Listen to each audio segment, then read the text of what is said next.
Imagine being 18 years old and realizing that your wedding dress is less a symbol of love and more a kind of armor, a beautiful white cage stitched together by blood debts, gunpowder, and a promise you never made. That's the feeling that hits you right from the opening minutes of Cinta yang Terikat Sumpah, this 2025 mafia romance thriller that doesn't politely knock on your heart so much as it kicks the door in, walks straight into the darkest room, and asks you a question you are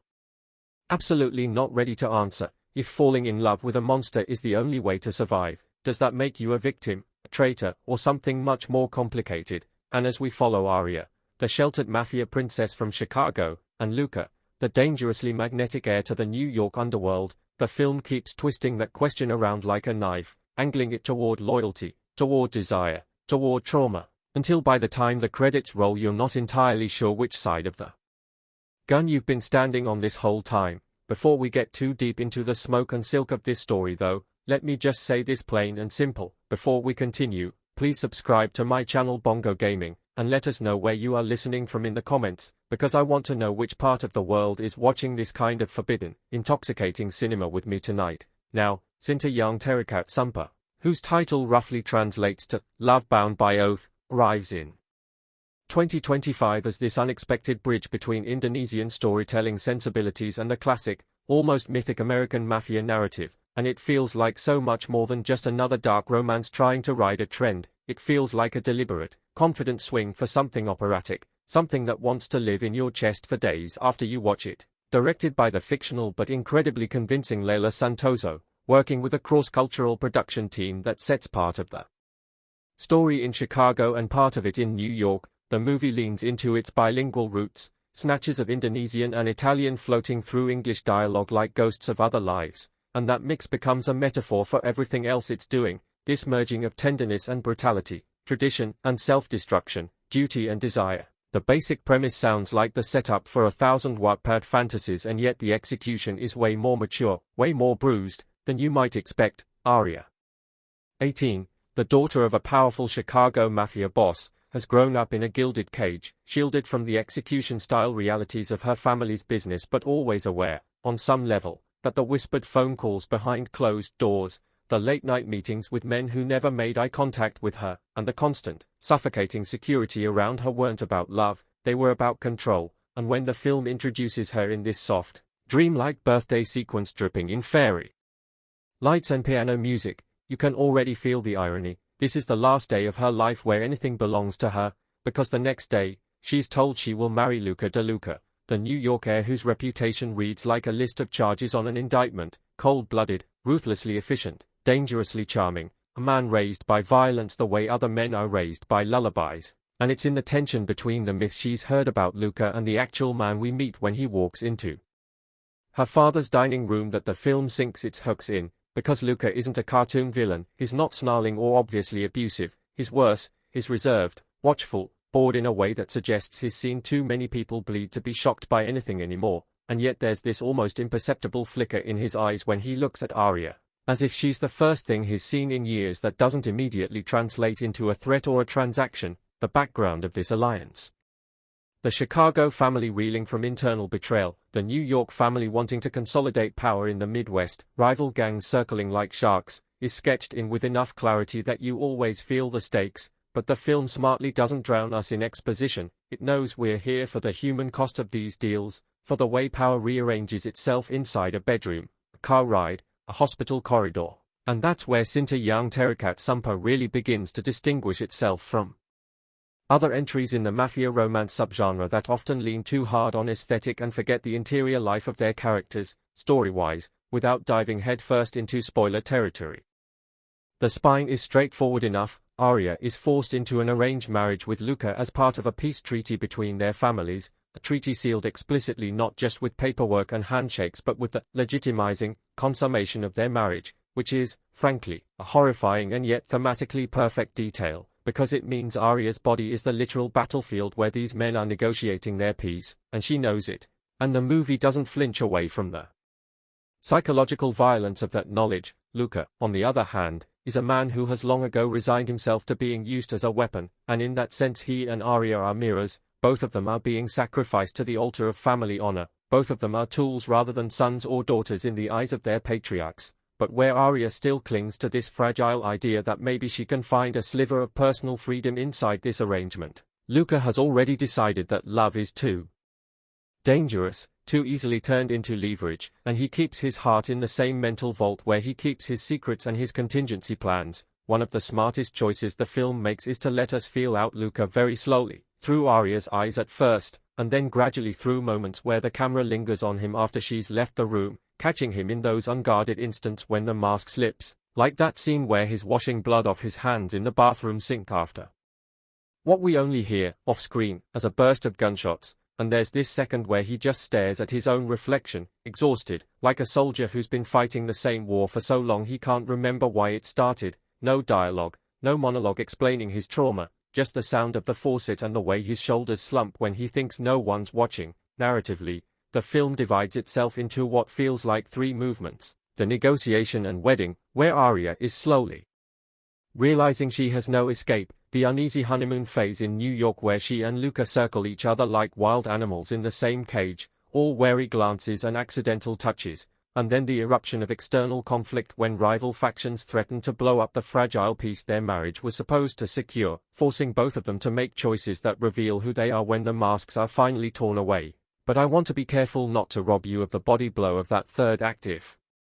you haven't seen it, because there are 2 or 3 turns, especially involving who betrayed whom and who is willing to die for what, that really do land best when you stumble into them with Arya, breathless and heart-pounding. Still, what I can talk about safely is the emotional trajectory. Arya starts the film as this girl on the edge of womanhood, naive in the way only someone deeply protected and deeply controlled can be. And the performance here captures something very specific. She's not stupid, she's not foolish, she's just never been allowed to test her own instincts in the real world. So her first reaction to Luca is this jumble of disgust, curiosity, fear, and that dangerous little spark of attraction that she immediately punishes herself for feeling, because how dare she, how dare her body react to the man whose touch is literally the terms of her captivity. The actress playing Arya, let's call her Maya Pratama, walks a razor-thin line between fragility and stubbornness. And that's crucial, because if Arya were purely weak the film would be unwatchable, and if she were instantly fierce and hardened it would feel fake. But instead we get this slow burn of agency awakening inside someone who has never been told that her wants matter, and watching that happen, watching her go from whispering, yes, because she thinks she has no choice, to eventually saying, no, in a room full of men who have killed for less, is one of the most satisfying arcs in the story. Luca, played by the equally fictional but very believable Matteo Rossi, is all sharp angles and restrained violence, his body language coiled, his voice low and measured. And the film's most romantic moments are often also its most terrifying, because the same hands that can gently straighten Arya's necklace before a party are the hands we've seen breaking another man's jaw in an alleyway. And the cinematography leans into that duality with almost obsessive attention to detail, close-ups of fingers on a trigger cut against fingers brushing hair behind an ear, the gleam of a knife on a table cross-fading into the glint of Arya's wedding ring. Visually, there's this clear contrast between Chicago and New York that reads almost like 2 states of mind. Chicago in the film is warm but heavy, drenched in amber and gold hues, always hazy with cigar smoke and overcrowded rooms, symbolic of tradition and the weight of Arya's family expectations, while New York is sharp and cold, all blue steel. Glass reflections, rain-slick streets, the playground of Luca's detached brutality. And then within those cities the director carves out intimate spaces, like Arya's childhood bedroom with its fairy lights and posters and the one locked drawer where she hides postcards of places she wants to escape to, or Luca's penthouse with its floor-to-ceiling windows that make him look like a man on display in a glass box, with the city spread out beneath him like both a kingdom and a prison, emotionally. Some of the most potent scenes are the quiet ones where nothing violent is happening, but everything is at stake. The first night in New York, for instance, when Arya sits on the edge of the marital bed in a silk slip, clearly terrified, and Luca walks in, takes one look at her panic. And instead of touching her, he walks over to the window, pulls out a cigarette, and asks her, without looking, what she thinks of the view. It's a small, almost mundane interaction, but it's the first moment where the film lets us see him choose restraint, choose conversation over consummation, and Arya's confusion in that moment, the way she doesn't know where to put her hands, what to do with her eyes, underlines just how thoroughly every man in her life has treated her as an object in a transaction, not a subject with feelings. that scene is also where the theme of consent starts bubbling up in a way I wasn't expecting from a genre that often hand-waves those complexities away, because while the marriage itself is non-consensual in the grand scheme, she was forced into it under the threat of family ruin. The text of the story allows Arya to negotiate the terms of her intimacy with Luca from that point on, and the movie makes a point of showing him respecting that, even when it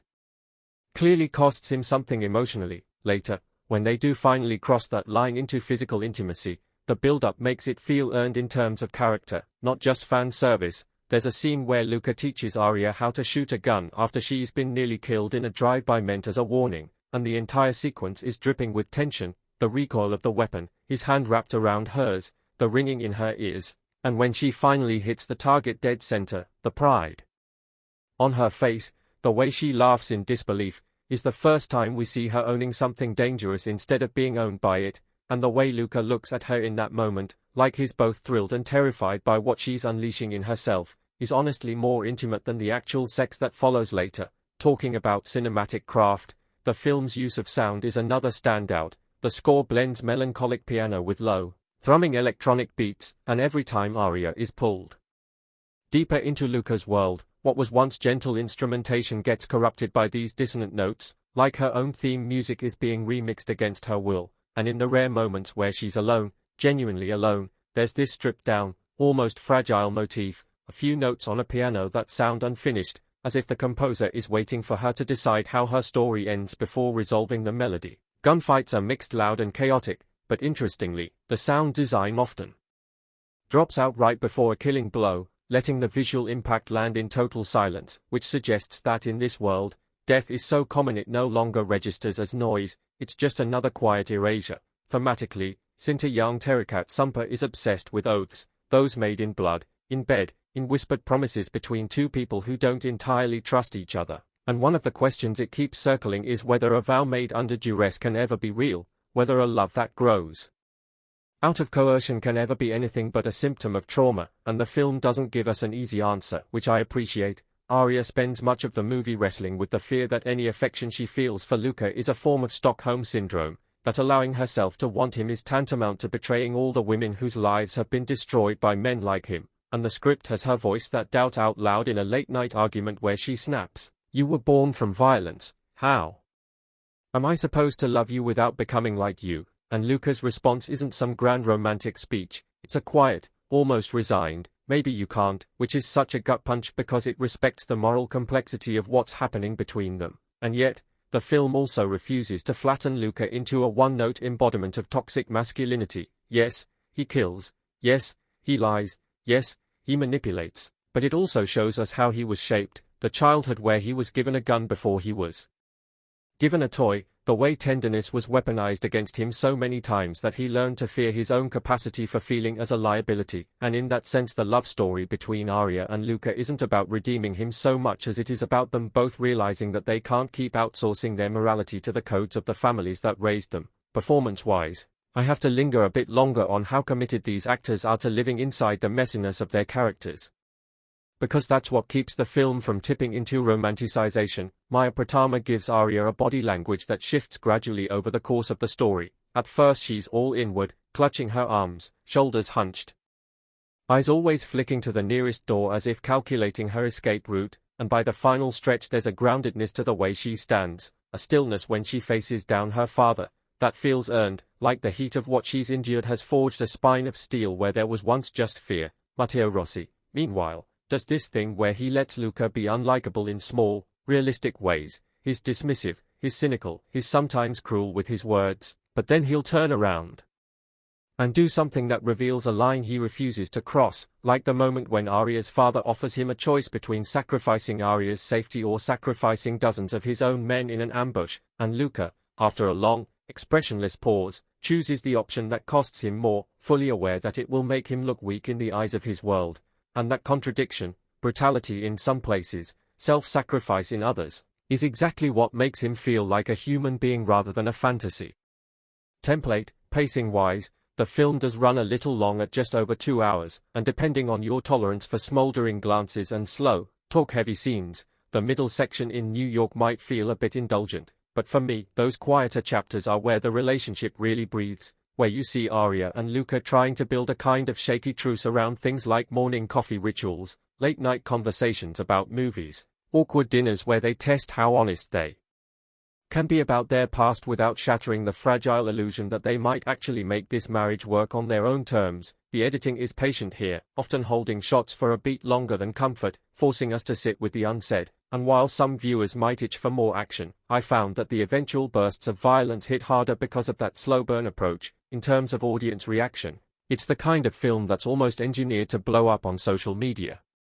And you can already imagine the discourse, TikTok edits of Luca saying some half-whispered line like, "If anyone touches you, I'll bury them," with moody lighting and rain sound effects layered over, fan debates about whether Arya is empowering or victimized, think pieces arguing that the film glorifies organized crime and unhealthy power dynamics, counter-arguments pointing out that the narrative is explicitly about the cost of those dynamics and the impossibility of true safety inside them.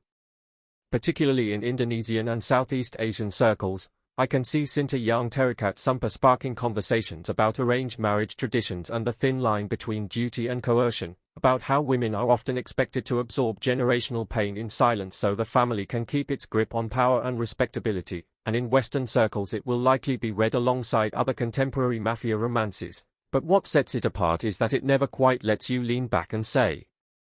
it's just fantasy, because every time it edges toward glamour, it undercuts itself with a scene of aftermath, of bruises, of funerals. Culturally, I think what's most interesting is how the film complicates the idea of betrayal. Arya is constantly framed as someone whose choices will be read as treachery by someone no matter what she does. If she resists the marriage, she betrays her family's survival. If she submits to it, she betrays her own autonomy. If she falls for Luca, she betrays every cautionary tale she's ever been told about men like him, and so the movie positions betrayal not as a clear moral failing but as an unavoidable side effect of trying to claim any piece of yourself in a system built on loyalty, oaths and silence. Luca, too, is trapped. His every compassionate act toward Arya is a betrayal of the ruthless persona he's cultivated to stay alive in his world, and the more he lets her see his humanity, the more vulnerable he becomes to the very people who expect him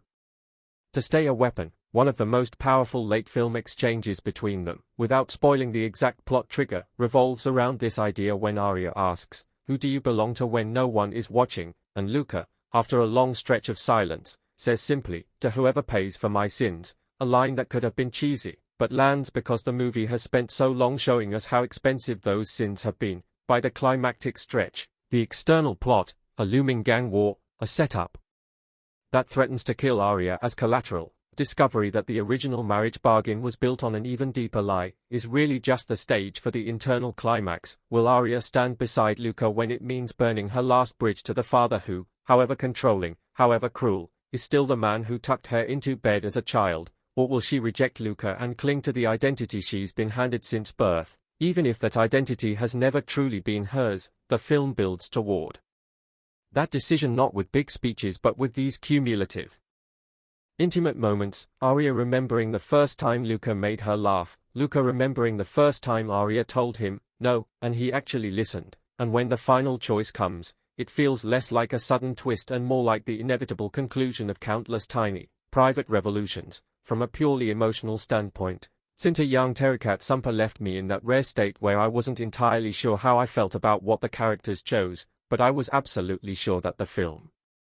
had been honest about the cost of those choices. And that ambiguity is, in my opinion, a strength, because this story lives in the grey, not in neat moral binaries. If you're someone who needs your romance to be clean, untainted by ethical questions, this probably isn't the movie for you. But if you're interested in narratives that acknowledge how messy real desire can be when it's tangled up with power, fear, obligation, and survival, there's a lot here to chew on. In the end, my verdict is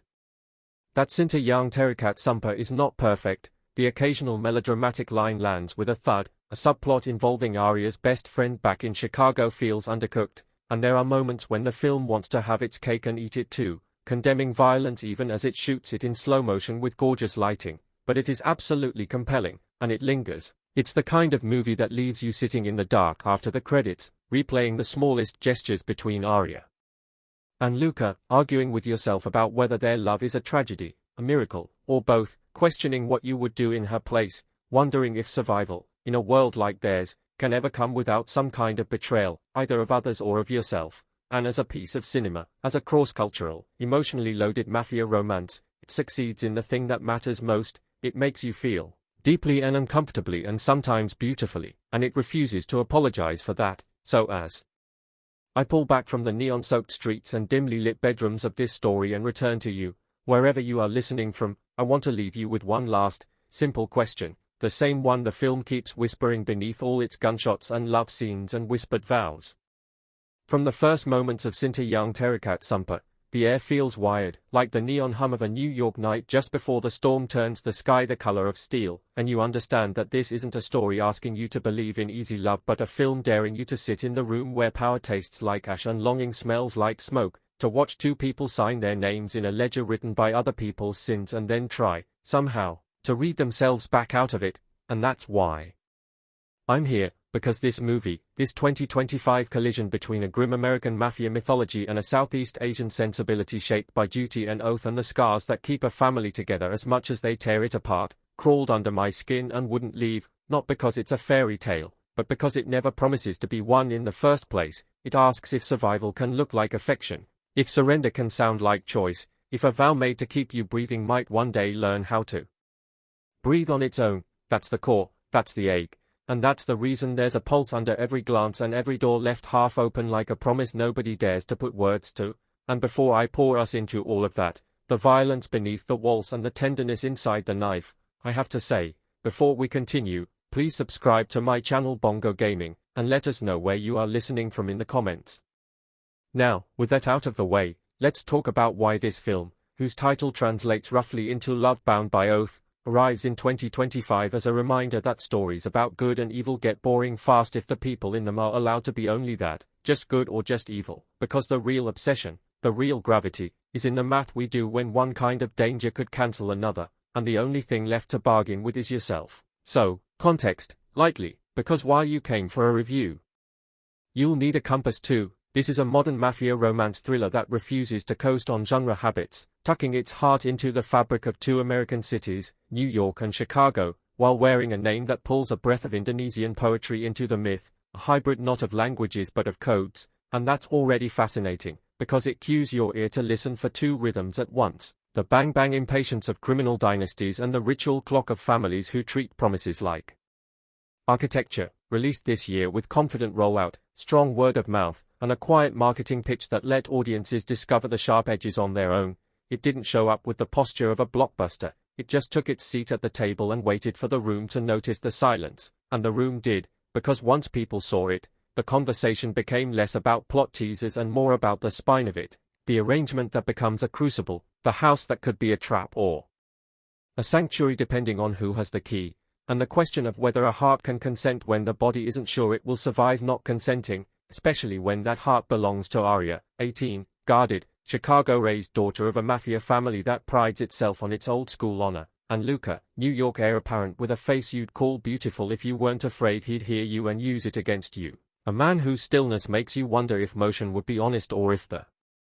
mask might crack when it moves. And this is the grip of the film. We meet Arya not as a princess playing dress-up but as a sheltered strategist in a gilded cage, the kind of girl who knows how many seconds it takes to cross the courtyard under watch and which windows have paint that flakes enough to capture her fingernail, the one who reads on the floor so she can listen for approaching feet, the one whose tenderness doesn't make her naive, only endangered. And then we meet Luca as a slow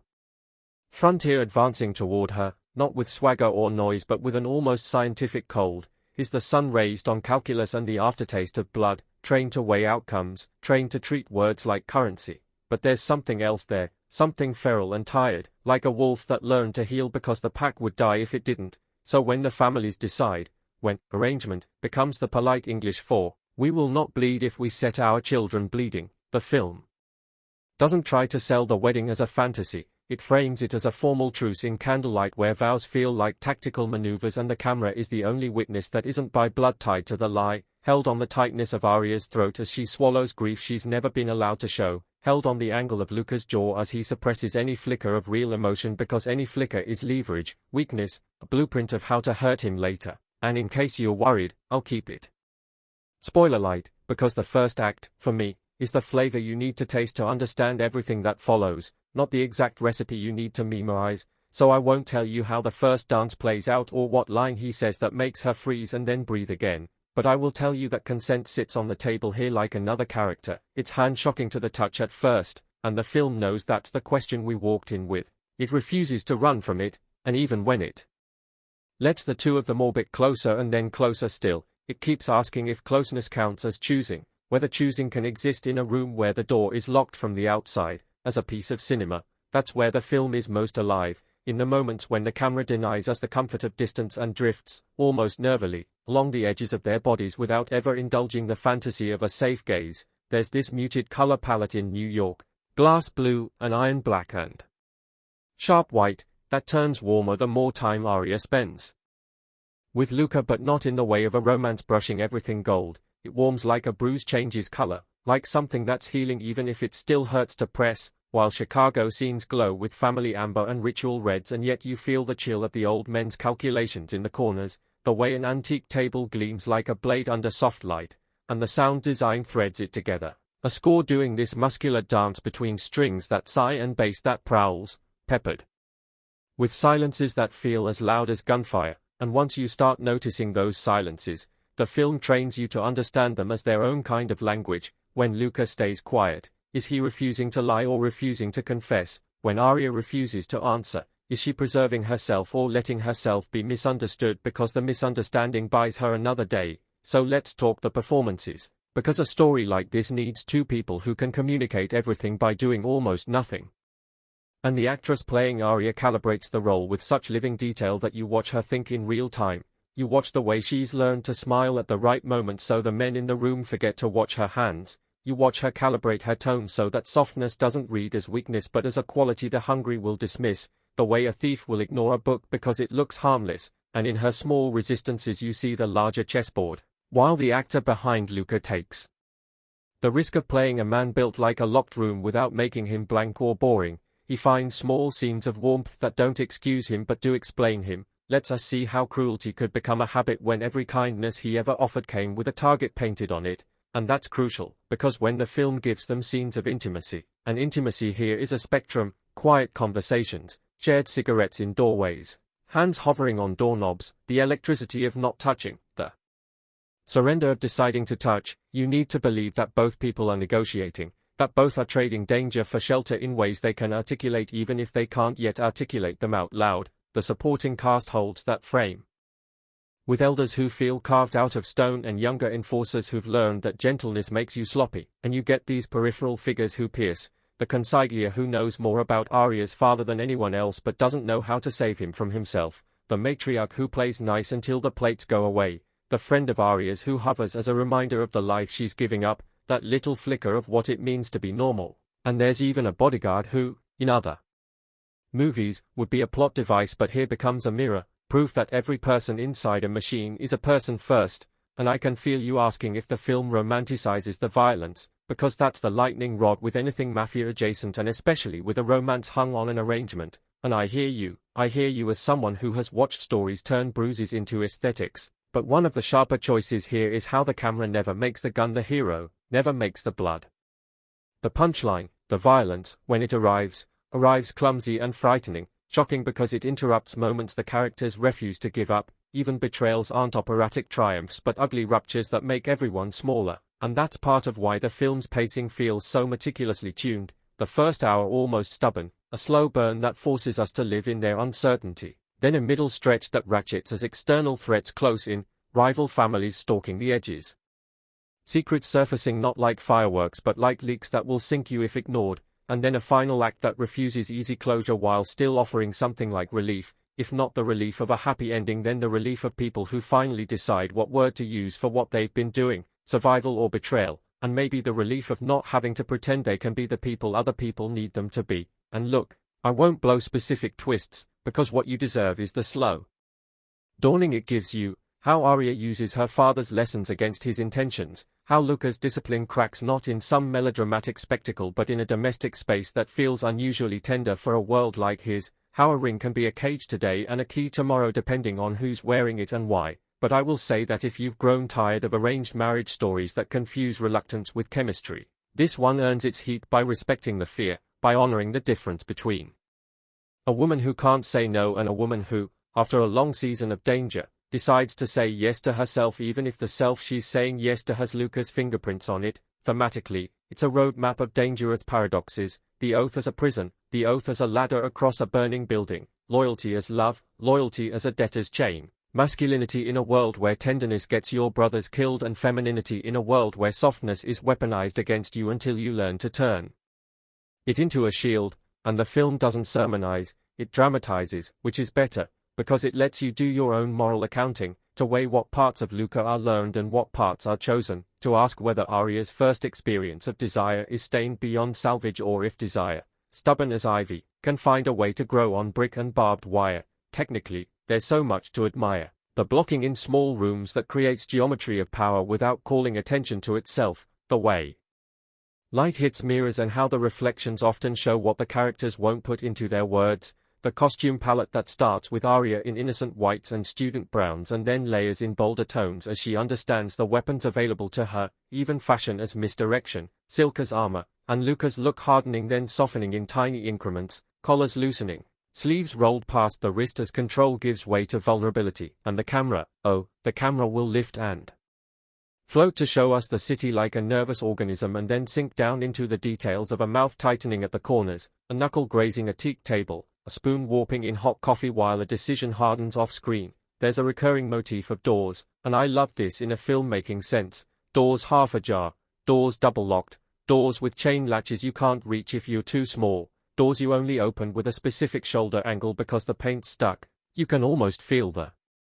director's promise that a door is never just a door here, it's a barometer. And then there are the phone calls, all these calls that begin with silence, that teach you to listen for the person on the other end breathing before they say hello, that teach you that punctuation can be a lifeline, and by the time one especially crucial conversation arrives in the third act, you've been schooled well enough to hear the truth inside the words before the character on screen does. Audiences have already begun to split into camps, or more accurately into constellations, because this isn't the kind of film that inspires a simple thumbs up or thumbs down. It's the kind that makes you sit forward and say, okay, that moment at the window, did you feel the shift there? Did you hear the way her voice found an edge and refused to give it back? And online you'll see the edits, the gifs of gloved fingers on a staircase, the posts worrying over whether painting Luca with any kind of humanity lets the real-world archetypes off the hook, the essays about how the film places consent on a continuum and how that might help some viewers language their trauma while making other viewers bristle because they want bright lines and neon signs, and I think that speaks to why its cultural impact will likely outlast its release window. It's both a cathartic melodrama and a social Rorschach. It will tell one person the story of a girl who outwits a system and tell another person the story of a man who learns to be decent, and tell a third person the cautionary tale of how we excuse terrible men when they are beautiful and controlled, and all three readings can be true at once in the messy privacy of a viewer's heart. And I should say, this is also a movie built for those who love the grammar of thrillers, not just the character study, because there are sequences of tension here that belong on highlight reels. A midnight drive where the city's reflections turn the windshield into a kaleidoscope of doubt, a confrontation in a marble-floored office that manages to be terrifying without a single raised voice, a rooftop smoke break that becomes a contract negotiation you can't put on paper, and a body drop moment that the film refuses to savor. It makes him pay, and the paying is not a sexy scar across the cheek but the attrition of soul we see in the way he looks at a window and realizes he can't ever open it again without checking if the street below is clean. As for whether the arranged marriage is treated responsibly, I think the film almost overcorrects at times by making explicit the mechanics of coercion, by putting dialogues on screen that go long on agency and boundary in a way that a cynical viewer might call didactic, but honestly, I'd rather a movie set in this moral terrain err on the side of clarity than coyness, and there are scenes where the choreography of consent is not just present but electrified, the camera holding on hands as they wait, literally wait, for an answer that could slow the breath of both of them. And it's in those pauses that the romance, if we're calling it a romance, finds its legitimacy. One of the more intriguing aesthetic choices is how the film uses language, English as the main delivery system, yes, with occasional slips into Italian, into Indonesian, into street slang that differentiates worlds within the city without turning them into cartoons, and the title in Bahasa Indonesia does something subtle in the background. It reframes a familiar mafia trope through the lens of vow culture from another tradition, giving the idea of a promise a different weight. less a legal instrument, more a metaphysical architecture, and so when Arya whispers that word oath, you feel not only the American court's crispness but the echo of temples and family tables where a promise is food, is shelter's cost, and I'm going to say something maybe unfashionable in an era of short attention spans. I loved that the movie lets its best moments breathe, that it doesn't cut away from faces too quickly, that it lets a room be a room and not a montage of wall textures, because the patience pays off. And one of the loveliest passages, domestic morning with a plate of eggs and a newspaper and a knife too close to the edge, proves that you can stage a thriller scene with breakfast and never raise your voice. And when the crash happens later, when the city resumes its loud chorus of mafia as usual, that morning plays in your memory like a lullaby for a child who's never going to sleep that well again. Even if you disagree with everything I've said so far, you will leave this film with a sense of having watched actors held to a brave standard, because the chemistry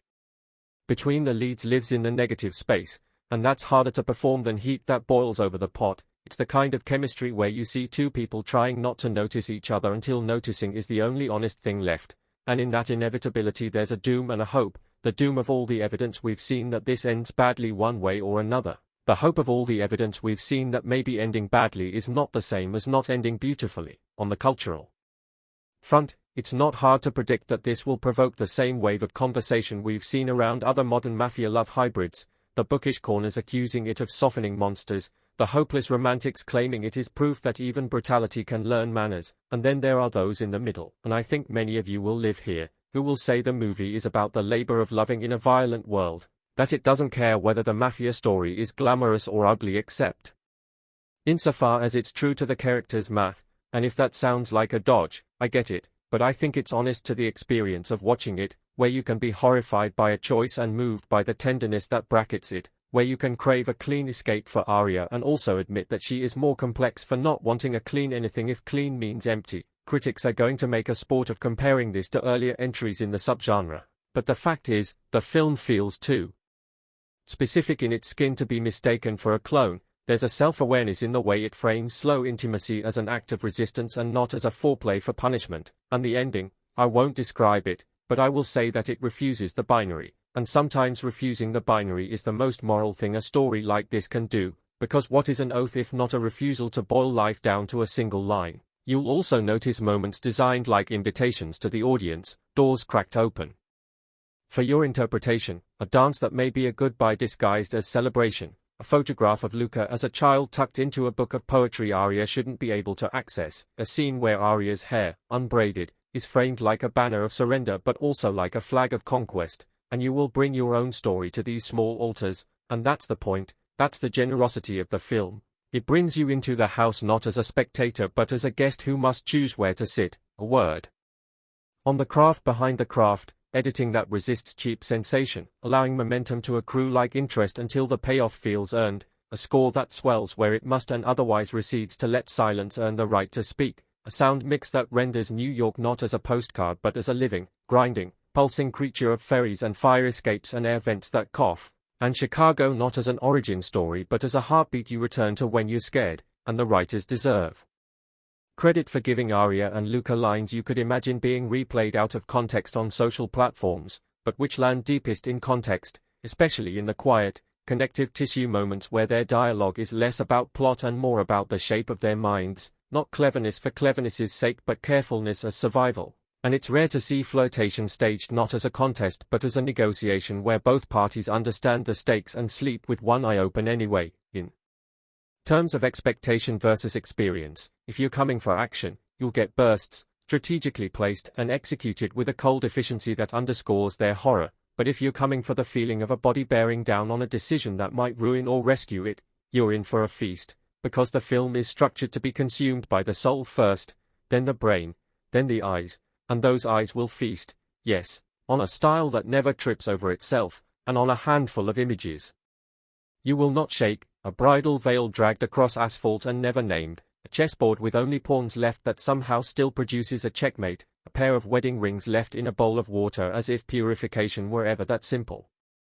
but refuses to avert its eyes from either. And if you're worried about the pacing, I was too for the first 15 minutes, waiting for the gears to catch, and then the friction between them produces heat and the heat produces urgency and by the time you hit the midpoint you realize you've stopped blinking, Arya as a character sticks because she doesn't get an arc by discovery alone, she gets one by design. She makes moves, she fails, she recalibrates, she learns the value of leverage and the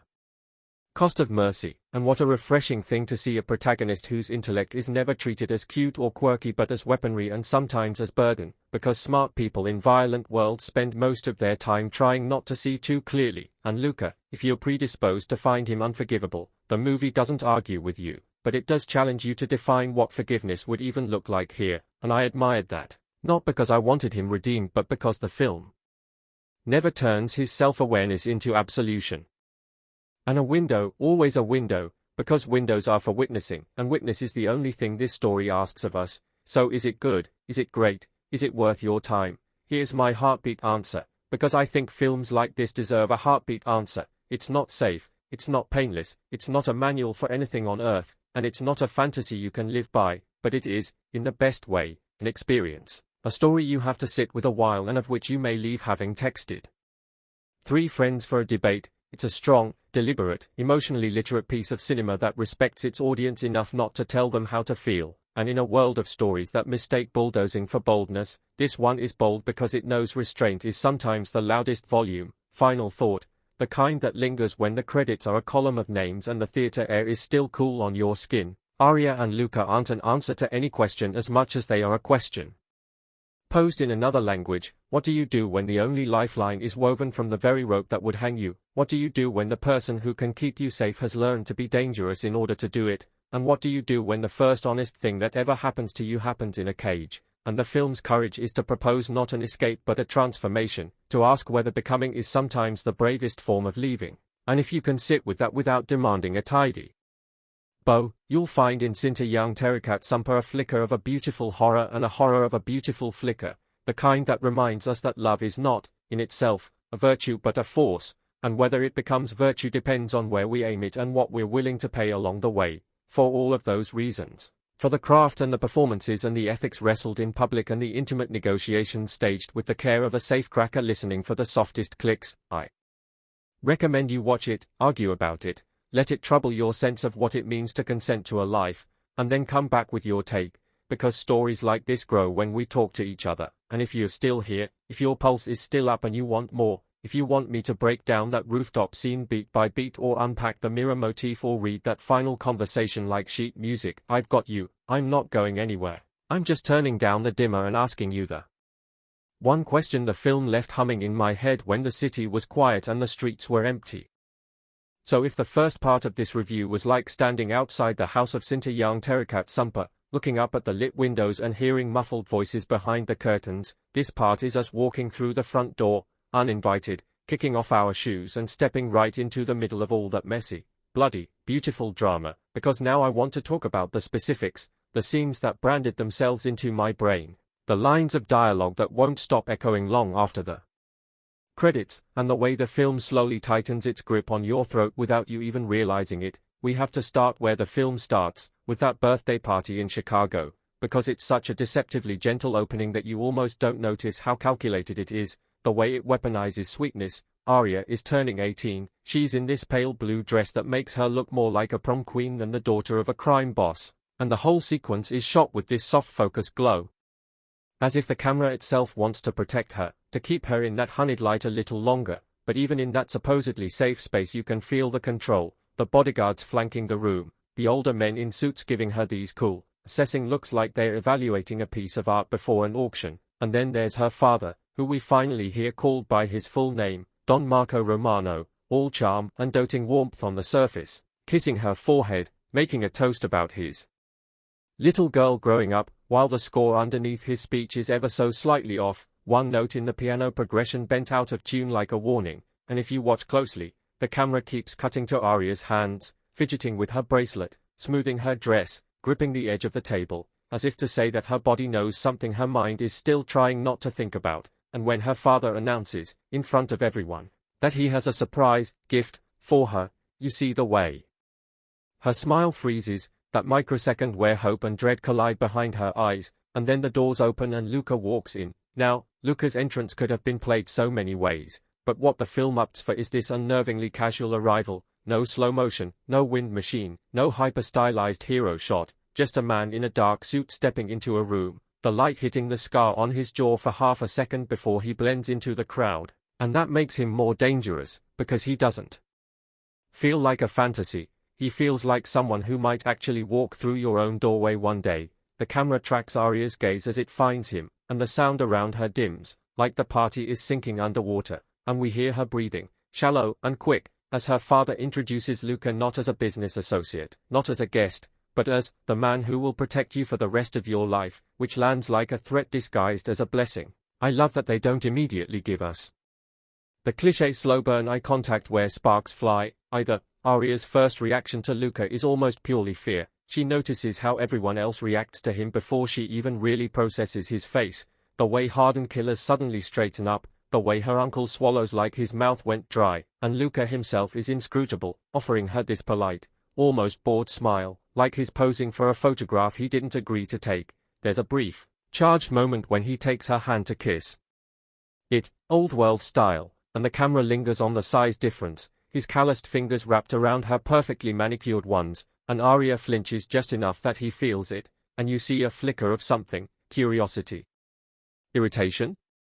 protection, flash across his eyes before he buries it. The scene that follows, where Marco tells Arya in private about the arranged marriage, is one of the emotional linchpins of the film and sets up so much of the thematic groundwork, because it's not a screaming, melodramatic confrontation, it's a quiet suffocation. Arya goes into his office thinking he's going to tell her she can finally go to college in Paris like she's always dreamed, and instead he pours 2 glasses of whiskey, one for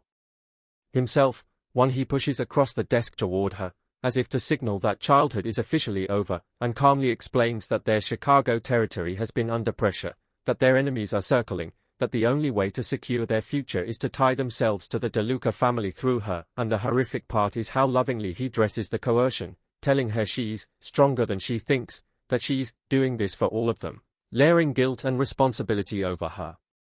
shoulders like a velvet cloak. When she finally chokes out, "What if I say no?" he doesn't threaten her directly, he doesn't raise his voice, he just lets the silence sit there until it curdles, and then he says, "Then you'd be leaving us all to die," which is such a profoundly abusive thing to put on an 18-year-old that you almost want to reach through the screen and shake him, and shake her, and shake the entire system that made this logic feel inevitable. This is where the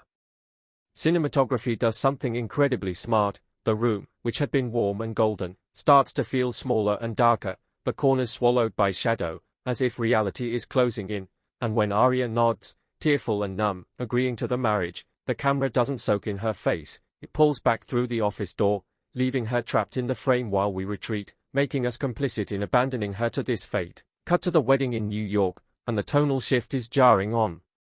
purpose, because the De Luca family operates on a different aesthetic entirely: marble, cathedral ceilings, priests in black, guests in tailored designer suits, everything sleek, expensive, and cold. The wedding scene is staged in this cavernous, ornate church that looks like it was built not for worship but for performance, and the vows they exchange are technically the same ones normal couples say, for better or for worse, in sickness and in health, but here they sound hollow, almost ironic. Because we've already seen the contract their fathers signed, the clause that requires the marriage to be consummated within 48 hours, as proof of alliance, and knowing that, the standard romantic language takes on this sinister edge. The director does this fascinating thing where instead of focusing on Arya's face while she says, "I do," the camera drifts to Luca's, and he looks almost irritated, like saying the words out loud is a formality he finds tedious, but there's a small, unmistakable catch in his throat when he has to repeat, "Till death do us part," as if some part of him, buried beneath the layers of armor, has a superstition about saying that phrase in his line of work. When the priest pronounces them husband and wife, there's applause, there's confetti, there's a flurry of camera flashes, and yet the sound design turns all of it into a dull roar, like a wave crashing in Arya's ears, and the only clear sound we hear is the creak of the leather when she curls her hand tighter around the bouquet, the petals trembling like they're afraid for her. Then comes that infamous first night in the penthouse, which I mentioned earlier but deserves a more detailed look because it's where the film plants its flag on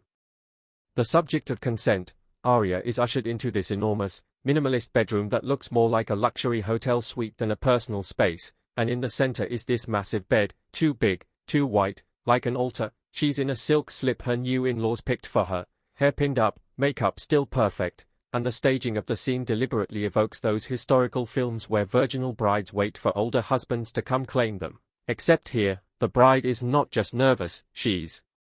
terrified, hyperventilating, pacing. Luca enters quietly, loosening his tie, and there's this long moment where neither of them speaks, the silence stretching taut. Everything in the genre conditioning you screams that this is where he'll assert his dominance, but instead he sits on the edge of the bed, studies her from across the room, and then stands up and walks past her to open the curtains, revealing the New York skyline glittering at night, saying, "It's a better view standing up close." And there's such a deliberate slowness to his movements, like he's trying not to spook a frightened animal, when he finally turns to her and asks, "Did your father tell you everything about our arrangement?" Her answer is this heartbreaking half-truth, "He told me enough," and you see the wheels turning in Luca's head, the way he clocks her shaking hands, the way he notices that she's standing not in the center of the room but close to the door, as if ready to bolt, and that's when he makes the choice that, for me, is the first actual hint that he's capable of being more than a weapon. He says, "You know they can't check what happens in this room," gesturing lazily to the bed, to the four walls, "they'll believe whatever we tell them," and it lands on Arya like a foreign concept, the idea that anything in her life could be private, negotiable. She asks, barely above a whisper, "You don't want to," stumbling over the question, and Luca, to his credit, doesn't make a joke, doesn't leer. He just replies, "What I want isn't the point if you're standing there like you're about to be executed," which is a raw, brutally honest line that acknowledges both his desire and his awareness of her terror. They strike this uneasy deal. They will share the bed, but he will not touch her unless she asks him to, and that agreement becomes a recurring motif, this quiet, invisible contract that exists underneath the louder, more violent contracts their families signed. The way their physical relationship later evolves out of that initial boundary is one of the more nuanced arcs in the film, because it's never portrayed as simple or purely swoony. There's always that underlying question, is Arya asking because she wants to, or because she thinks wanting him is the only way to survive him, and the movie lets that discomfort breathe instead of slapping a pretty bow on it. Fast forward a bit to the first big external jolt to their fragile detente, the drive-by shooting. Arya is still new in New York, still living half in a fog of culture shock and half in a haze of quiet rebellion. She sneaks out with Luca's younger cousin, Sophia, to buy her own groceries, this small act of independence that feels huge to her, and of course that's the moment their car is ambushed. The scene is staged with terrifying immediacy, no ominous music, no build-up, just a loud crack of gunfire, glass exploding, Arya thrown sideways, ears ringing, a smear of blood on her temple where she hit the window, and the camera never leaves her perspective. We don't see the shooters clearly, just flashes of movement, and when the car finally screeches to a halt, there's this sickening quiet filled only by Sophia's ragged breathing and the distant sirens. What matters here isn't the action choreography, it's what happens afterward. Back at the penthouse, Luca storms in, blood on his sleeves from carrying Arya out of the car, angrier than we've seen him. Not at her but at the breach, at the fact that someone dared touch what is now, technically, under his protection. There's a shot where he stands in the hallway outside her room, hands clenched so tightly his knuckles are white, listening to the doctor tell her she's miraculously fine, just shaken, and you can see the relief and the rage warring on his face. Later, when he walks into her room and finds her sitting on the floor, back against the bed, still in torn clothes, he doesn't lecture her like her father would. He doesn't say, "I told you so." He sits down beside her, knees drawn up, mimicking her posture like he's trying to meet her where she is, and after a long silence she whispers that when the bullets started flying, the only thing she could think was that dying out there would be better than being trapped forever in a world she doesn't understand. That confession is like a slap to Luca, and the actor plays it beautifully. He flinches, but not out of offense, more out of painful recognition, because he knows that feeling too well, has probably felt it in countless gunfights, but hearing it from her mouth forces him to confront what his presence represents to her. That's what propels him to offer to teach her how to shoot, not as some cute couples bonding exercise but as a practical survival skill, and the training scene at the secluded shooting range is so loaded with subtext it could power an entire spin-off. They drive out of the city, the skyline shrinking in the rearview mirror, and the further they go, the more the light changes, the city's cold blue giving way to a softer, duskier palette in the rural outskirts, and there, in this abandoned-looking range with battered targets and the lingering smell of gunpowder, Luca places a weapon in Arya's hands for the first time. you can feel her revulsion at the cold weight of the gun, her hands trembling, and yet there's also this fierce, flickering determination, like she's tired of being the only unarmed person in every room. The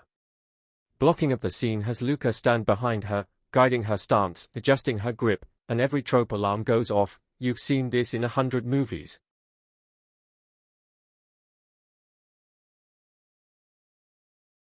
But let me show you physical closeness. But here, because of all the history already built up, it's not just sexy, it's also terrifying, because the gun in her hands is both a shield and a reminder of what he is. When she misses the target over and over, he doesn't mock her, he keeps his voice calm, instructive, almost gentle, and there's this moment where he covers her hands completely with his, presses the barrel down, and says, "You can walk away from this, you know, you don't have to learn." And she snaps, "I do, because no one ever comes when I scream," which is such a primal, heartbreaking line that even Luca has no response. She keeps going, keeps firing, until finally one bullet hits dead center, and the look on her face, shock, then adrenaline, then something like dark pride, is honestly scary. You see a switch flip, and the score underlines it by morphing her soft piano motif with a harsher, percussive beat. Like two versions of Aria are overlapping for the first time. This scene also plants the seed for the choice she'll make in the climax, because giving her a gun is giving her power, but it's also inviting her into the same cycle of violence that has poisoned Luca's entire life, and the film is very conscious of that bargain. Now, I want to jump ahead into full spoiler territory, because the third act reveal about who orchestrated the drive-by and what the real terms of the marriage alliance were is where everything clicks into a darker place. We eventually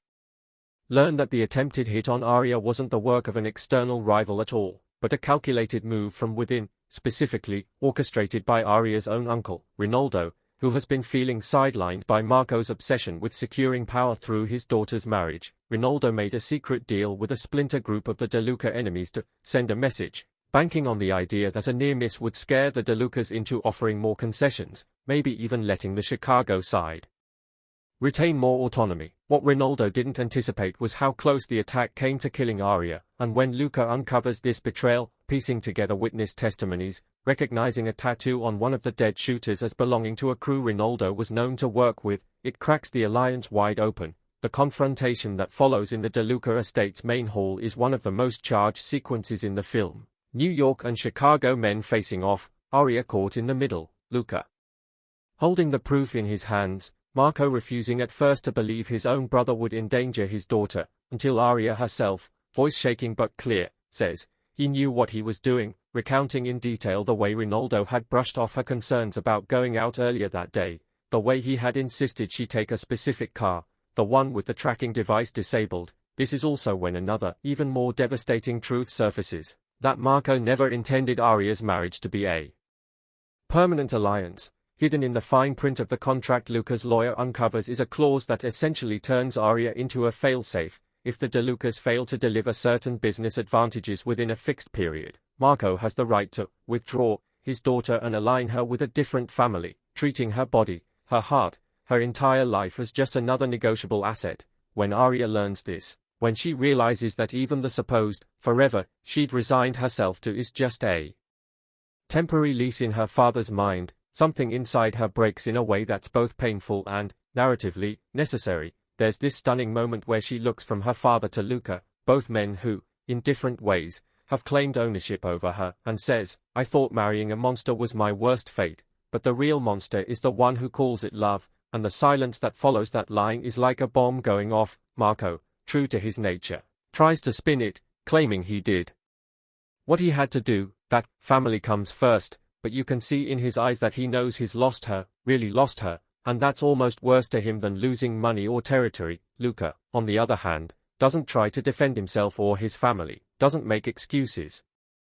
He just quietly tears up his copy of the contract and drops the pieces on the floor, a gesture that is both symbolic and, in practical terms, almost meaningless, because those contracts live in more than one drawer, but in that room, in that moment, it matters, because it's the first time he clearly chooses her over the power structures that built him. That choice sets off the final spiral. Rinaldo flees, aligning himself fully with the rival faction, the tentative truce between Chicago and New York shatters, and Luca and Arya find themselves in this impossible position where staying together means making enemies of both their blood families, but separating would mean going back to being pawns in someone else's game. The climax takes place in an old warehouse on the docks, classic but effective, where Ronaldo and his new allies have set a trap, luring Marco in with the promise of renegotiation and planning to slaughter him and anyone who comes with him. Luca, ever the strategist, anticipates the double cross, sets his own counter-ambush, and insists on Arya staying behind, but she refuses, armed now not just with the gun he gave her but with the knowledge of how deeply both sides have been willing to use her. There's this chilling line where she says, "If I'm the price they pay to stay in power, I want to be there when the bill comes," and you can see in Luca's eyes that arguing with her is pointless. The shootout that follows is brutal, messy, shot with handheld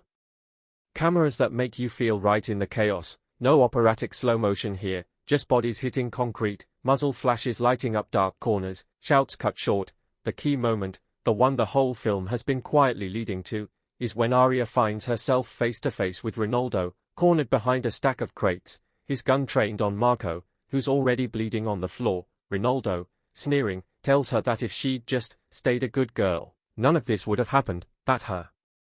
defiance forced his hand, and he raises his weapon to finish what he started with that drive-by. And Arya, shaking, heart hammering, remembers Luca's lessons, remembers all the times she screamed and no one came, and chooses not to scream this time. She raises her gun, and for a second the film cuts back to that first day at the range, the echo of Luca's voice in her head telling her to breathe before you pull, and then she fires. The sound drops out. We don't hear the shot, just see Ronaldo's expression freeze, his body slump, Marco staring at her like he doesn't recognize her, like he's seeing not his little girl but some avenging spirit he accidentally summoned. This is the moment where the film could easily glorify her crossing that line into lethal violence, make it a triumphant girl boss moment, but instead it plays it as something deeply traumatic. Arya's hands go numb, the gun clatters to the floor, and she starts hyperventilating, not out of regret for killing a bad man, but out of horror at what she's capable of. Luca rushes to her, grabs her shoulders, tells her to look at me, just at me, grounding her, and the score swells with this aching, discordant mix of her theme and his, like their fates are now permanently intertwined not just by arranged vows but by shared bloodshed. In the aftermath, the political landscape reshuffles, Marco survives but is weakened, the rival faction is gutted, the De Lucas gain more territory than ever, and on paper, the marriage alliance is a roaring success, but the personal cost is immense. Arya can no longer pretend she's just a bystander, she's pulled the trigger, she's made a choice that can't be undone, and the film is honest about the psychological fallout. We see her later, back in the penthouse, sitting in the shower fully clothed, water beating down on her as if she can wash off what she did, and Luca, not intruding, just sitting on the bathroom floor outside the glass, back against the wall, giving her space but refusing to leave her alone in it, which is, in a twisted way, the purest act of love he can offer. The final stretch of the film shifts into this strange, liminal tone, not quite happy, not quite tragic, more like two people standing in the ruins of the life they were handed, trying to decide what to build from the debris. There's a pivotal scene where Marco comes to New York to see Arya, bandaged and older looking somehow, his power diminished but his pride intact. He tries to pull the concerned father card, telling her he wants her to come back to Chicago, that this world has taken enough from you, but she sees the strings now. She sees the way he still speaks about her fate as something he gets to decide, and for the first time in the film, she doesn't raise her voice, she doesn't cry, she just calmly says, "I'm not your bargaining chip anymore, I'm the one who paid your debt," referencing the fact that she, not him, ultimately ensured the family's survival by taking out Ronaldo. Marco's response is heartbreaking because, in his own twisted way, he loves her, but he also genuinely does not know how to see her outside of the currency of power, and that's a tragedy the film doesn't resolve. They part with this fragile, bittersweet half-hug, and you get the sense that Arya is mourning not just the father she thought she had, but the version of herself who believed his love was unconditional. As for Luca and Arya, the ending the film gives them is neither a fairy tale nor a total nightmare. They don't run away to some sun-drenched beach to start over as civilians, that would be dishonest to the world they inhabit, but they also don't remain exactly as they were. Instead, there's this sequence of small, almost mundane moments that suggest a slow, painful attempt at forging something real inside the unreality of their circumstances. Arya enrolling in an online university program under a fake name, Luca delegating more of the day-to-day brutality to his lieutenants and involving her in the legitimate front of the business instead. Late-night conversations on the balcony where they talk about everything except work, sharing music, sharing childhood stories. Sometimes sitting in silence, and crucially, the film doesn't present their love as a cure for their damage. They still fight, they still hurt each other sometimes, they still carry the weight of what they've done and what they've been forced to be, but there's an honesty between them now that wasn't there at the beginning, a mutual recognition that neither of them is innocent, and that if they are going to stay bound by this oath, it has to be one they rewrite together. Thematically, this raises all kinds of uncomfortable questions, and the movie seems almost gleeful in how it forces you to sit with them. Is Aria's eventual emotional attachment to Luca a triumph of her agency, or is it the most insidious victory of the system that trapped her, successfully converting its victim into a willing participant? Is Luca's attempt at softening his methods a genuine moral awakening, or just another adaptation to better protect his most valuable asset, her? The script definitely leans toward the idea that their love, while flawed, is real, but it never loses sight of the power imbalances that shaped it, and that's what makes it so compelling to talk about. In terms of cinematic language, the final scenes are lit very differently from the beginning. Gone is the innocent glow of her birthday party or the harsh, almost clinical sheen of their wedding. Instead, the colors are more muted, more grounded, as if the film's own palette has grown up alongside its characters, trading in fantasy for something messier but more truthful. There's a recurring visual motif of doors and thresholds, Aria standing in doorways, hesitating before crossing from one space to another, and in the very last shot, she steps out of frame through a doorway into bright light, leaving Luca slightly out of focus in the background, a choice that subtly reinforces that this is still, ultimately, her story, even if it's bound up with his. Audiences, as you can imagine, have been tearing this film apart from every angle. Some are fully on board the Aria-Luca ship, embracing them as a dark, complicated power couple, making edits set to melancholic pop songs, quoting Luca's softer lines as if they were universal boyfriend goals, lines like, "I can't promise you safety, but I can promise you I'll stand in front of every bullet I see," which, taken out of context, sound deeply romantic, but in context are soaked in the awareness that in their world, bullets are guaranteed, others are fiercely critical, arguing that no matter how nuanced the portrayal, the film still risks glamorizing a dynamic where a young woman's lack of options is framed as fate, where her survival is contingent on pleasing the man who also represents her oppression. And then there are viewers who occupy this uneasy middle, acknowledging the toxicity and yet emotionally invested anyway, conflicted and self-aware about that investment, which, in my view, is exactly where the film wants you to sit. One of the cultural impacts I find most interesting is how Cinta young Terikat Sumpah resonates differently depending on your own background. For viewers from communities where arranged marriages, family duty, and patriarchal bargains are still an everyday reality, Aria's story might feel less like a fantasy and more like a heightened mirror of their own fears. The idea that your life path can be mapped out over your head in a room you're not allowed to enter. For others, especially in Western contexts, it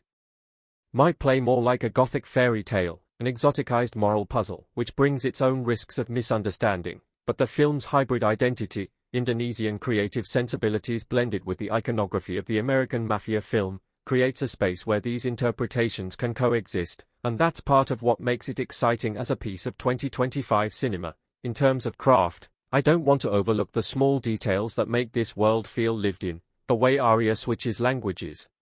depending on who she's talking to, Indonesian with her mother on the phone, English with Luca, Italian phrases tossed in around the De Luca elders, as a way of signaling which version of herself she's being asked to perform in that moment. The recurring shot of the rosary beads on her nightstand, sometimes clutched in her fist, sometimes discarded, sometimes wrapped around her wrist not as a symbol of faith but as a kind of handcuff she willingly snaps on. The scar on Luca's jaw that we later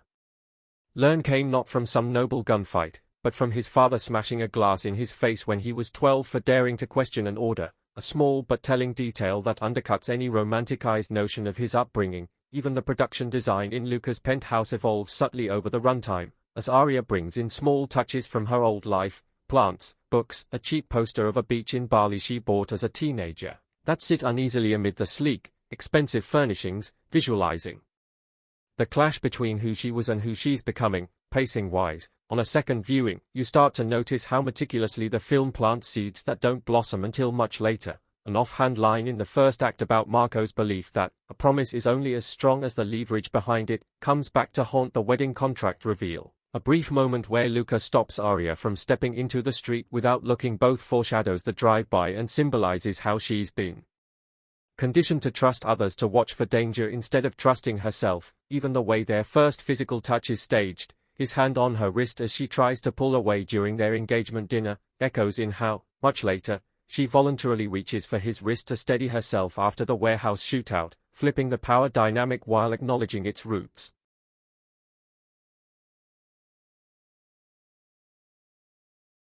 All of this adds up to a film that rewards paying attention, that lingers in your mind not because of one big twist or one shocking scene, but because of the accumulation of choices, big and small, that paint a portrait of two people trying to find oxygen in a room with no windows, and that, ultimately, is why I find Cinta young Terikat Sumpah so worth talking about at this length. It's not just the surface-level appeal of dangerous men in suits and forbidden love, though it has that in spades. It's the way it dares to ask whether love born in captivity can ever be fully free, and whether freedom itself might sometimes look, from the outside, like betrayal. You walk away from this film carrying not just the image of Arya in her wedding dress or Luca with blood on his hands, but questions about what we, as an audience, are willing to forgive in the name of romance, what kinds of narratives we gravitate toward when we feel powerless in our own lives, and how stories like this can be both a symptom of and a response to the systems that trap us. So yeah, if you've come with me this far, through all the gun smoke and silk sheets and whispered vows in shadowed hallways, maybe you're feeling a little torn too, a little unsure whether you want more of this world or if you've already had your fill. But I'll leave you with the same invitation the first part of this review ended on, because in a way, this whole conversation is its own kind of oath between storyteller and listener. Betraying the house before it betrays the person, and when you start tracking which doors open or stay locked in their scenes together, you start understanding how the film maps progress, not with the plot but with gaps, chain latches she can reach versus ones she can't, keys tossed to her casually versus keys placed in her palm with a gravity that says I'm trusting you not to run me through, and because the soundscape is doing as much storytelling as the dialogue, listen to the way silence functions. It's not a void but an instrument. The soundtrack threads a leitmotif, a four-note figure that leans minor but resolves on a question mark, and if you've got an ear for it you'll hear how those four notes mutate across the story. It starts airy, almost lullaby soft, then picks up a hiss of distortion during scenes of threat, then goes clean again when a line is drawn and kept, telling you that the film believes safety isn't the absence of danger but the presence of boundaries, which, yes, in a mafia world is like calling rain a boundary against the ocean, but the metaphor holds inside the movie where water is everywhere and everyone is trying not to drown. Performance-wise, I want to go micro for a second, because this is a film where the macro is obvious, hot people, dangerous rooms, but the micro is where it lives and dies, and the actress playing Arya does this fantastic trick with breath control. She's a different person when she inhales through her nose than when she inhales through her mouth, and the camera catches it, a small tell for when she's letting herself feel versus prepping herself to act, and it turns out to be a grammar you can read, a code for how much danger she thinks she's in, while the actor playing Luca maintains a stillness that isn't lazy. It's a discipline developed under pressure. He has exactly one tell, a tremor he suppresses in his right hand when he realizes he's lost the high ground in a conversation, and the film treats that tremor as sacrosanct. We see it maybe 3 times, each time deployed like a plot point but never underlined by the score or the script, and it's honestly one of the most respectful uses of micro-expression I've seen in a romance that could have surfed on smolder alone. And that's the thing, the romance is not a blanket thrown over the violence to smother it, it's a thread pulled through the violence so you can see a different shape, and the movie never lets you forget that a thread can strangle you too if you're not careful, which is why the scenes of physical intimacy refuse the greedy angles we've seen 1,000 times elsewhere. The camera stays with faces, with hands, with space, making desire the problem to solve rather than the prize to claim, and when a boundary is enforced the edit holds just long enough for us to see both relief and disappointment in the same frame. Proof that consent isn't a mood killer when it's the only way the mood can live, if you're watching for craft. Because you like to see how the sausage gets made without having to gag on the casing, the film's continuity of color is a gift. That rich New York bruise palette I mentioned actually calibrates shot to shot so that shadows deepen with risk and ease up when a plan works, and there's a sly little costume beat halfway through where Luca, after a moment of real vulnerability, Shows up in a shirt the exact shade Arya wore in an earlier scene that he admired without saying, an echo that's obvious if you're searching and invisible if you're not, and I'm a sap for that kind of signal, not because it screams ship them but because it shows how people absorb each other in ways they don't admit. The Chicago segments carry a different energy, the amber glow you remember from family photos, but here the warmth is deceptive, the elders speak kindness and trade in leverage, and the nicest cakes are served with the most transactional smiles. And inside that theater of niceness Arya's mother, in her brief appearances, gets the smallest, sharpest arc, a woman who lost herself to the architecture of oath and is both furious and envious that her daughter might not, delivering 2 lines that could be throwaways but end up being thesis statements, one about what a promise costs when you keep it, one about what it costs when you don't. We should talk about the ethics because the film invites it, and good art can handle hard questions. So let's be adults and say it aloud, does staging this romance inside the mafia machine risk making the machine sexy? Does putting a camera on Luca's careful eyes make us forgive what we shouldn't? And my honest read is that the film keeps the ledger balanced by forcing us to sit with consequences without letting those consequences flatten the people. You don't forgive because he has dimples, you watch how those dimples don't protect him from the corrosion he carries. And more importantly you watch how Arya never forgets that love, if we're calling it that, cannot be a palate cleanser for violence, it can only be a mirror that makes you answer for it. Viewers coming in with their own weather will have their own storms, and you can already feel the conversations ripple through communities who understand what it is to live under family as state, under duty as destiny, and for those audiences the Indonesian title lands differently, because Oath in Bahasa tastes older, less transactional, more like something that's supposed to outlive you. And when the film makes private vows its ritual, it rubs some of the Americanized sheen off the mafia fantasy and asks you to see it as a cultural structure rather than just a shallow aesthetic, which doesn't excuse it but contextualizes it in a way that complicates your enjoyment, and I love that, not because complexity is inherently good but because it's inherently honest. And can we just savor for a second how rare it is to see the genre avoid snark as a defensive mechanism, no quips to break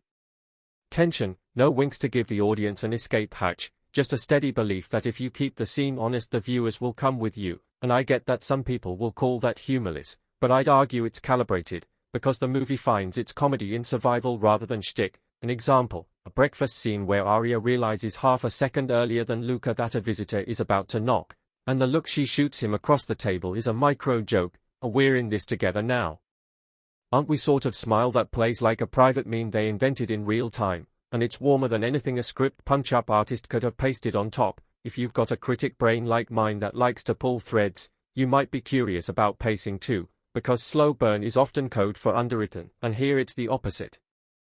Alright, since you're still here and your curiosity is humming like a neon sign at 2 a.m., let's pry open the rooftop scene I teased earlier, because if Cinta young Terikat Sumpah has a heartbeat moment beyond the wedding, beyond the first night of civility that isn't quite safety, it's the night when height and wind and the press of the city below become the third party in a negotiation neither of them can afford to lose. The way it plays is disarmingly simple. The door pushes open, there's the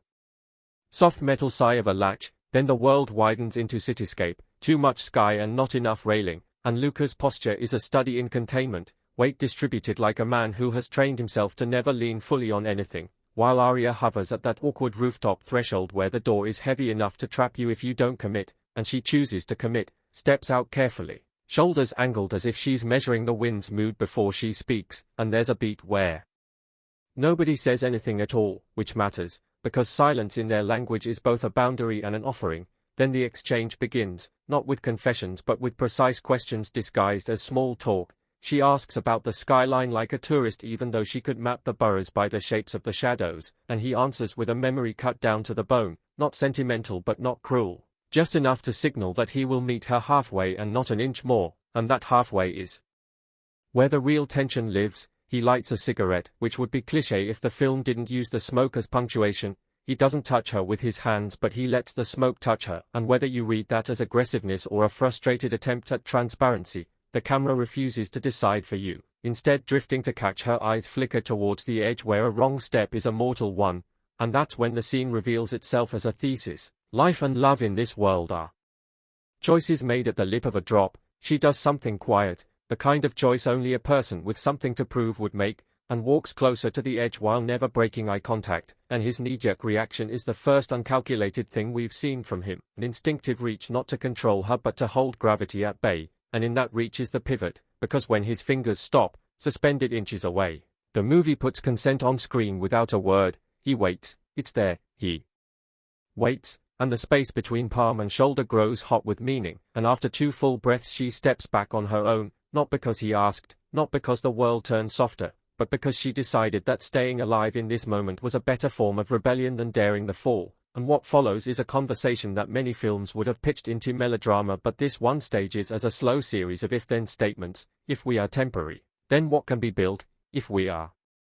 permanent, then what must be destroyed? If I am yours, then who am I to myself? If you are mine, then how do I keep you from being everyone else's? And when he draws a line, no harm without warning, no demand without an exit, she tests it not by breaking it but by rephrasing it until it becomes their rule, a code not carved in romance but hammered out like law, and in the last shot of the rooftop the camera doesn't stay on them. It turns to the skyline as if to say, whether they keep the promise is a matter for gravity and mourning, not for us. What I love is how that scene retrofits the language of thrillers into the poetry of mutualism, a stealth mission where the objective isn't to steal information but reveal it carefully enough that no alarms go off, which, I know, sounds like a stretch until you remember that the game mechanics of trust aren't that different from a good stealth run: line of sight, cover, noise discipline, and a shared awareness of the fail state, which here is not a guard discovering you but a heart being forced rather than offered. And while we're on motif hunting, because this film gives you toys and dares you not to play, the mirrors aren't just aesthetic cheekbones, they are a cartography of split selves, and the director uses reflections to stage conversations the characters can't afford to have aloud. Check how often Arya speaks to Luca with a mirror between them in the first half, not to be coy but to protect both of them from the intimacy of face to face, the reflection becoming a chaperone until they've earned the right to dismiss it, and on the other end of that spectrum, the non-mirror reflective surfaces, the car window that only shows one of them clearly, the polished dining table that turns a knife into a flare, remind you how easily a story can be refracted into a prettier lie, which makes the scenes that refuse reflection land harder, the ones in shadow or in open spaces, because that's where the narrative stops letting them hide from themselves. Doors double as a running joke and a philosophical problem, too, and I don't mean that as a film studies parlor trick. I mean the movie is literate in how architecture controls bodies. You learn early that every doorway in Luca's world was built to imply obligation, heavy wood, ceremonial hinges, doors that echo when they close and make you hear how small you are, while in Arya's Chicago the doors are thinner, creaky. I'd argue they could have even slowed some elements more. The third act escalation does exactly what it should, but one middle section subplot with a rival family's emissary feeling out Luca's loyalty loses a chance to be a long con and instead turns into a single episode flare. Good television energy in a film that otherwise refuses TV's compulsion to keep things moving, but even that hiccup feeds a point, which is that their relationship moves in unpredictable surges, a sprint when you expect a walk and then a pause where you expect fireworks, and that rhythm keeps a lot of us awake and unnerved in the best way. For those who want more than vibes and symbolism, let's go scene work. There's a late-night phone call that I suspect will be fought over in think pieces. Arya rings him but doesn't speak, and the camera stays on her lips, on the static, on the city's watery reflection in the glass, and on his end we only see a hand brace on a windowsill, an almost brutal refusal to give you the face you think you want, and by the time the line clicks dead the silence has told you more about where they stand than any confession could, which is less coy and more a respect for the grammar of loneliness, and the edit earns its blackouts there, cutting to mourning with the kind of restraint that makes you write fan fiction in your head whether you want to or not. And look, I know some of you are here for the, is it worth it, stamp and not to listen to me talk about hand language, and I respect that, but the verdict only means something if it's informed. So here's the distilled take after all this digging. If stories about coercion, arranged power, and violent men learning softer languages are an absolute no-go for you, this will not convert you and it shouldn't try, and in that case it's not a failure of the movie or your taste but a mismatch of appetites. If, however, you're interested in watching a difficult human equation solved one imperfect variable at a time, if you want to see a narrative insist that boundaries can be erotic and that survival can be a love language when articulation fails, then yes, this is a watch, not casually, not while scrolling, but on a night when you can afford to sit with yourself after The thing I keep turning over like a stone is how the film refuses to redeem Luca on our schedule and refuses to punish Arya for wanting to live in a world that's drawn the blueprints without consulting her, and in that refusal there's a kindness. Because not every trauma story needs to make its heroes palatable, and not every romance needs to hold its lovers to standards they didn't write, and if that sounds like enabling, the film answers by making consequences into the bed they lie in, not the cliffhanger they escape. Culturally, this one's already doing numbers in conversation spaces where diaspora meets genre. People who grew up in houses where respectability politics masked whole economies of fear are finding in Arya's strategic tenderness a reflection they didn't expect to want, while those who carved their identities on hard nose are using the movie as a foil, a reason to sharpen language around grooming, around agency, around how love stories are taught to women as and then you'll be safe rather than and then you'll be human. And I think any story that triggers better language is doing something correct even when it's making you mad. Before we drift into the last stretch, a nod to how the film's external antagonists never monopolize screen time, which I admire, because it's easy to build a cartoon villain and let your leads look reasonable by comparison, but here the rivals are less characters than weather systems, pressure fronts that force Arya and Luca to test their codes, people who move like storms until they are a swirl of blue on a radar and then, suddenly, a window shattered, a plan ruined, and the house must be retuned to withstand it, and that choice keeps the focus where it belongs without undercutting the stakes, because the enemy isn't just other men with guns, it's the system that built all the guns and then taught the children to sleep to the rhythm of their safeties clicking. In the final 20 minutes, which I won't narrate beat for beat because spoiler etiquette matters, there's a combination of choices that turn the whole film inside out without betraying its promise, and when the credits roll you're left with a feeling that is as close to relief as this story can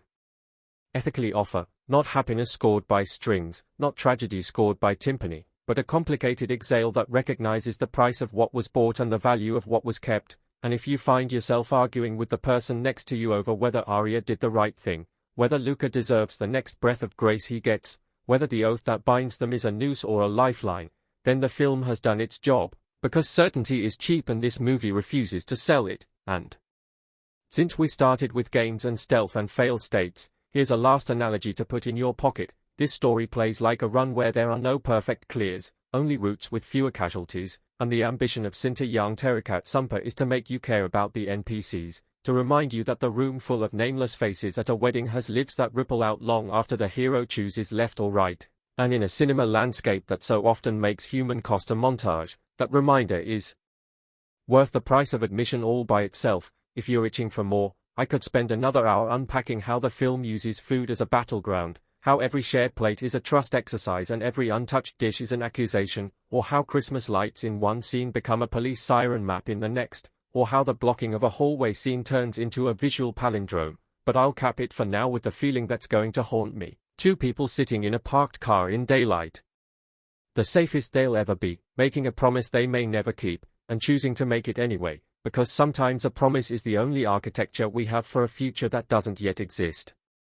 And if that isn't cinema, contentious, tender, observant, a little reckless, I don't know what is, and if you want me to crack open the final conversation like sheet music next, to diagram where the rests do more work than the notes, say the word, because this is one of those rare films that rewards overthinking while still delivering on the vibes, and I'm nothing if not a professional overthinker with a soft spot for good vibes. In the meantime, if you're on the fence, step off it and make a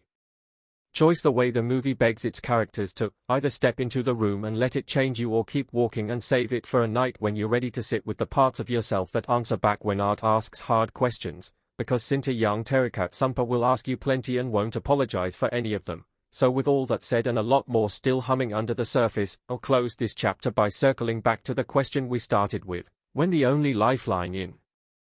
reach is woven by the same hands that built the cage, is grabbing it a sin or a survival instinct dressed up as surrender, and are those even different in a world like this? And whether your answer is a yes, a no, or a wait and see, the film leaves you with grace enough to choose, and since we're in this together now, let me toss the MIC to you in the comments and we'll argue it out like family.